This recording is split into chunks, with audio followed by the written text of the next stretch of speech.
Today, we're going to talk about flow states, who discovered them, what they are, and how you can apply some of the principles to get better workouts. So subscribe if you're a DBZ fan and you were once a Goku fan who then became a Vegeta fan because it was much more realistic of a character arc. Let's get to the episode. All right, first let's start off with who discovered flow states.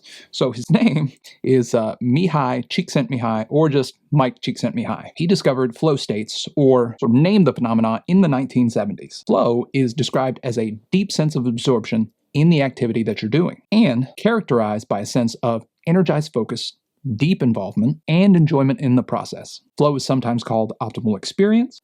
Now, these experiences are often not passive and are very active. Now, it's not something overly challenging, but challenging enough that you have to place a lot of your attention and focus into it. You all will recognize certain aspects of flow in certain games and sports that we play. In basketball, a shooter is in the zone. With running, not to be confused with runner's high, runners often report a state of euphoria and movement that is effortless. Dancers describe sort of losing themselves in the moment. And if you're familiar with Alex Honnold, not to be confused with Spider-Man Tom Holland, rock climbing probably has a large amount of flow involved because there is a high amount of effort and also a high amount of danger. And when looking back through what Mike was researching, I believe he started in the extreme sport of snowboarding. But if you look at rock climbing, if your attention and focus isn't completely absorbed in the task at hand, you're going to fall off a mountain. Especially if you're Alex Honnold, who does none of that with any ropes or any sort of protective equipment. I realize that is only sort of the last run, and he does it with protective equipment leading up to it, but it is still scary shit. So that is flow from different sports. I think the reason we want to take a look at flow is because people often experience optimal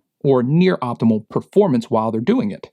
And the absorption in the task becomes almost very enjoyable as the outcome of whatever the task is. So let's take a look at some of the principles and see how we can apply that to bodybuilding, to working out, to training. Here are 8 components of flow that generally have to do with enjoyment and sort of absorption in the activity. First and foremost, you want to choose a task or activity that you have a decent chance of completing. Choosing tasks that you have a reasonable chance of completing prevents frustration and allows for more absorption into the task. So if you try and work out for only an hour a day, but you plan for a workout that actually would take 1.5 to 2 hours, you do not have a reasonable chance of completing that task in an hour, which can sort of pull you out of any possible flow state that you could get into. So the practical tip here is, one, sort of set your environment and structure a workout in such a way that you have a high probability of being able to complete it within the time frame that you have set. And then additionally, gradually increase the stimulus or the weight on the bar or the number of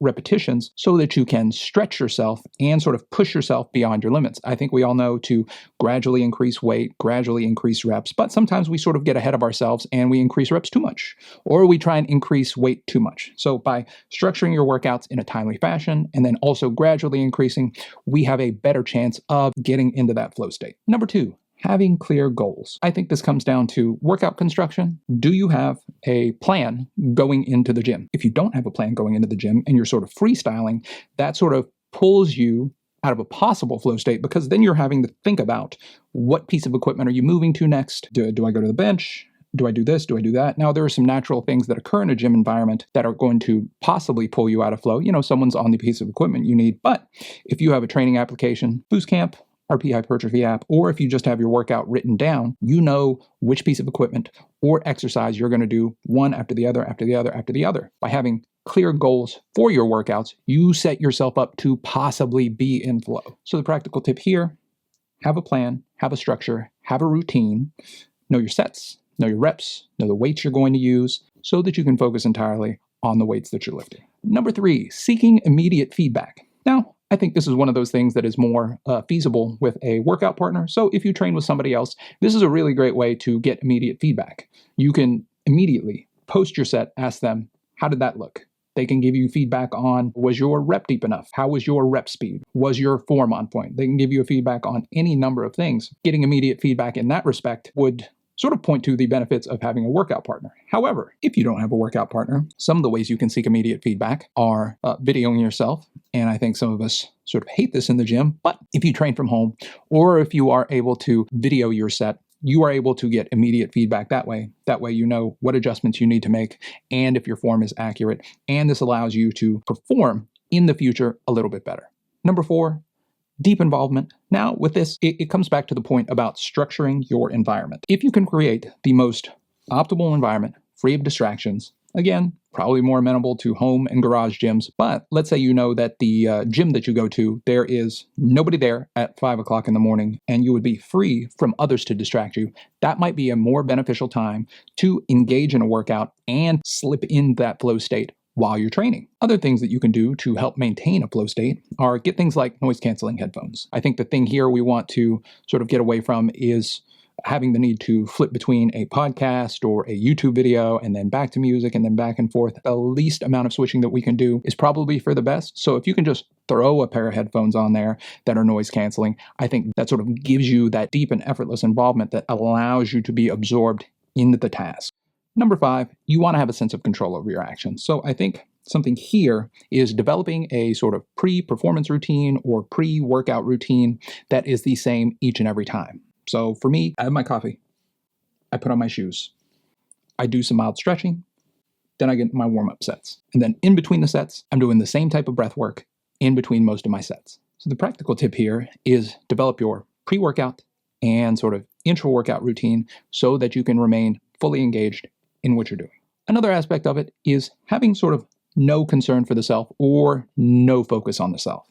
What does that mean? So back to our previous example of snowboarding. I think the reason that this is a great sport to study in terms of flow is because you lose your sense of self while you are going downhill. If you are fully focused internally on yourself and your internal monologue and your thoughts and feelings, your attention isn't focused on the sort of dynamic environment in front of you, and you're going to fall and you're going to hurt yourself. So when I say that number 6 is no concern for the self, it's not so much that you're not concerned about yourself, it's that your attention is outward instead of inwardly focused. You are focused on the movements you are doing, and you are not focused on sort of the internal monologue and or the perception of other people, because that's also in your head. So if you're in a gym setting, if you find yourself concerned with what other people are doing or what they could possibly be thinking about that you are doing, that is not really a loss of self. You want to be fully focused on the task at hand.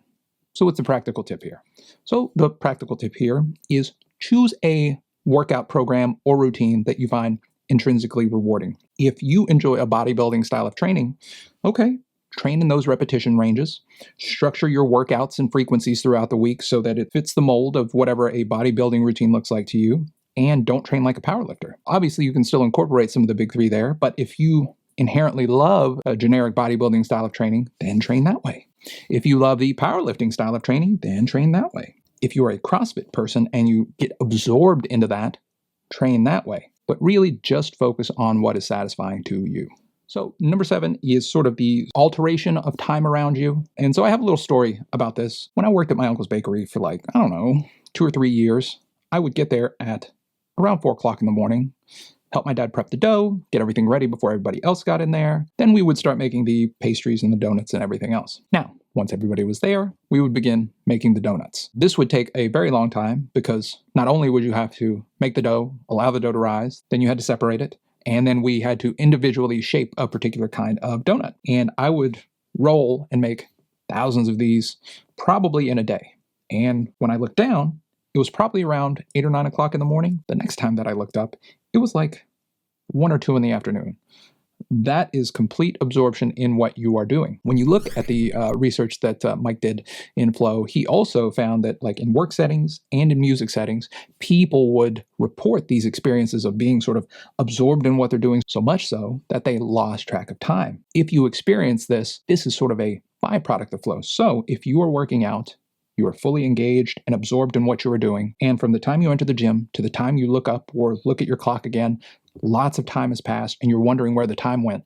That is a good sign that you're probably in a state of flow. Last thing here, kind of a fancy word, autotelic experience. This just means that you find joy in the process. It's not for some external validation. It's not for some external reward. If you find how you're training rewarding in and of itself, then you are having a autotelic experience. If you're experiencing any signs of burnout, any lack of enjoyment in what you're doing, considering things like taking a break from weightlifting might be just the thing you need to get back to that enjoyment of the process. I suppose the practical tip here is if you can find internal reward And just each repetition that you're doing and being very process focused will lead to sort of these autotelic experiences. If you find yourself stale in your training, or you want a more optimal experience while you're training, rewatch this episode, take a look at some of the 8 things that I've outlined that you can use to sort of optimize your training for a flow state. And I'm going to leave you a quote by the founder of flow states, Mike. The best moments in our lives are not the passive, receptive, relaxing times. The best moments usually occur if a person's body or mind is stretched to its limits in a voluntary effort to accomplish something difficult and worthwhile. So RIP Mike, thank you for your work, and thank you all for watching. If you're interested, check out this next video, and I'll see you all next time.